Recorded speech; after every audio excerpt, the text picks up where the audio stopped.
Grégory Joron est avec nous, syndicaliste policier. Bonjour, merci de nous répondre. On a entendu notamment le président qui a dit d'ici à 2023, les personnels administratifs seront séparés de ceux qui iront sur le terrain.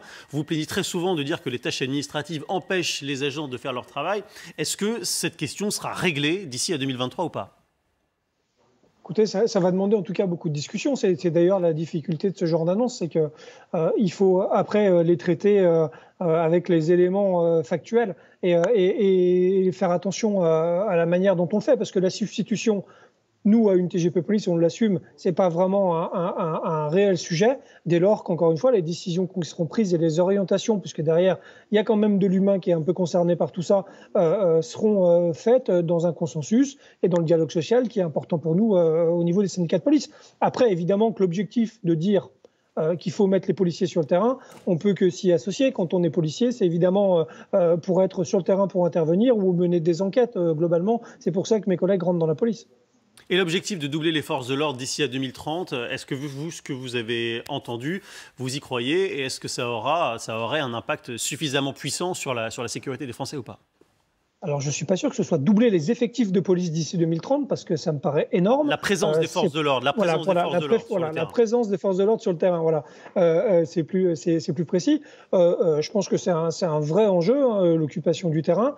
Évidemment, ça va passer par le fait de pouvoir actionner sur plein de leviers qui passent par la substitution, qui passent en effet par l'organisation horaire des cycles, qui passent par le fait d'alléger les policiers de certaines tâches, de simplifier la procédure pénale. Le président n'en a pas beaucoup parlé, mais pour nous, c'est un enjeu qui est évidemment essentiel, puisqu'on connaît aujourd'hui malheureusement la charge des enquêteurs dans la police et elle est juste énormissime. Et il faut évidemment alléger cette charge-là pour pouvoir être plus efficace, parce qu'au bout du bout, il y a des victimes.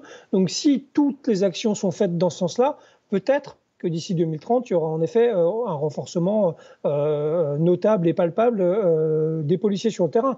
Et nous, encore une fois, intellectuellement, ça ne nous pose pas de problème dès lors que ces leviers-là sont concertés, sont discutés et sont accompagnés pour les agents. Grégory Joron, vous ne faites pas de politique évidemment, mais on entend la droite qui pilonne Emmanuel Macron sur le bilan de sa sécurité. Est-ce que vous, sans rentrer dans ce débat-là, vous diriez que la situation, elle est pire ou meilleure qu'il y a 5 ans ?